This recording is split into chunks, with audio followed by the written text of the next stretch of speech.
folks. Okay, what we'll do is we'll talk about problem 527, page 229. This is the problem that I had uploaded on the Blackboard for you to solve. Let me take the same problem and show you how to work through this problem. This is again a network problem. What we have here is, in this problem, so this is the housing development, and the nodes here represents the houses that are going to be built on the lots, and the lines basically represents the power lines or utility lines or those things, so and to be laid out between these houses, and the numbers in the numbers represents the hundreds of feet of wire or the pipes that had to be laid out. Okay, so now the problem here is to connect each house with either a sewer line or a power line or any kind of utilities. Each house needs to be connected with that, but what we want is to minimize the total length of either the wire or the pipes that are laid out in the neighborhood to connect all these houses to the utilities. Okay, so we want to minimize the total length of pipes or wires to be laid out. So by minimizing that, not only we save on the material cost, but also we would save on the labor. Okay, so one solution is to exactly lay out the pipes or the utility lines along these lines that are marked. Of course, that's a solution because each house is connected, but there is a lot of redundancy, like for example 4, 7 and 5. Okay, now you can connect 4 and 7 and 4 and 5.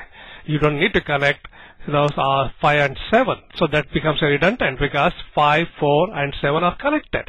So there would be redundancy that is built into the system. Redundancy leads to extra material and extra labor, and overall cost would be high. So the problem here is to, again, as I said, connect each house with the other houses, and in a way to minimize the total length of either the wires or the pipes that are laid out. Okay, now this could be a national park, for example, with the tourist attractions in these places, and again you need to connect each of these tourist attractions with a telephone so that if a person is in danger, needs help, that person would be able to reach other people at the other tourist attraction places within that network, national park. Or it could be a computer systems. Okay, so these are all the stations and these are the wires that you had to lay between them to connect them to each other. So this could represent that. So the application areas could be many. Okay, let's begin to solve this problem. Okay, so what we do is we first scan all these numbers that are there and identify the smallest number. Smallest number here is 1, so that is between 1 and 3. So what you want to do is we want to connect these two. So let me just click on that one, go to the format and get a line and choose that. Okay, now 1 and 3 are connected. These are called connected nodes. Now look at the connected nodes, look at and connect the node to the nearest unconnected node. Now in this case, if I look at 1 to 4 and 1 to 2. Okay, these are the two candidates. If I look at 3, then 3 to 6 and 3 to 4. Okay, so those are the candidates. So then compare the numbers. So here it is 4, 2, 2 and a 3. Okay, now we got a tie here for the smallest number, that is 2 and a 2. Now break this arbitrarily. Choose the way that you want to go. Okay, now let me say if I were to choose this one, what it says is there could be another optimal solution if you were to take this. Okay, in other words, the total length of wire would be same, but you may have a different pattern there, layout pattern there. That's what it means, alternate optimal solution. Let me take that and connect them together. Now we have 3 connected nodes, 1, 3 and 4. Now look at the nearest unconnected node and connect it. Okay, so now with 1, we should not connect 1 to 4 because 4, 3 and 1 are already connected. If you connect that, not only it forms a redundancy, it forms a cycle. So that means there will be a closed loop here. We got to avoid the closed loop. Okay. So now 1, the only place is 2, that is a distance of 400 feet. If I look at 4, it is 4 and 5 here. Then if I look at 3, it is 3 and 6 there. So the smallest number here is 3. So let me take that and connect it. So now consider all the connected nodes, find the nearest unconnected node and connect it. So that's all it is. You have to keep on repeating the same procedure until all the nodes are connected. Okay. So the nearest unconnected node would be 4 to 5 is 4. Okay, then 4 to 7 is 5. Then 6 to 3 is 7. 1 to 2 is 4. Okay, so the smallest number here is a 3.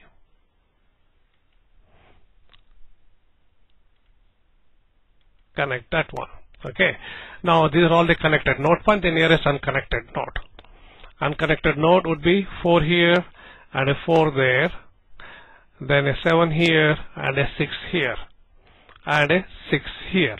Okay, when I look at all these nodes 1, 4, 3 and 7, the nearest unconnected node is there is a tie. Okay, there is a tie. Either I can break here or I can go with here.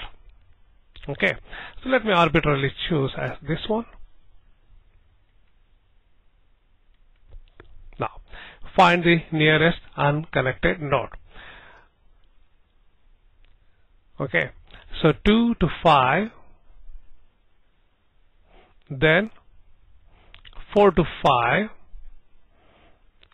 then 7 to 7, that is a 7 here and a 6 here. So this is the smallest one. Connect those. Okay, now these are all the connected nodes, and from here you simply don't have any unconnected node. The only candidates that are going to lead towards any unconnected node are 6, 7 and 5. Let's take a look at that. Okay, so with 5, this is a 7, that's the only place where you can go. With 7, you can go to this place only, that's a 6. With 6, you have only this place to go. So the smallest number is a 6. Let me connect that one. Okay, now look at the unconnected nodes. Find the nearest unconnected node to a connected node. Okay, now 9.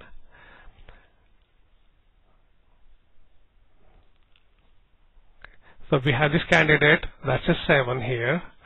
If I take 9, 9 to 4, 9 to 6, 9 to 5, then here it is a 3, 9 to 8 is a 3. Okay, that's the smallest one. Connect that node. Okay, now look at the candidates. That's a 7, that's a 5, that's a 6, and this is a 4. Okay, this is a 4. So the smallest number is a 4, that is this node. Connect those two nodes. Okay, now all these nodes are connected. Okay, now the candidates are 7 here and a 5 here and a 6 here and a 3 here. Okay, so this is the smallest.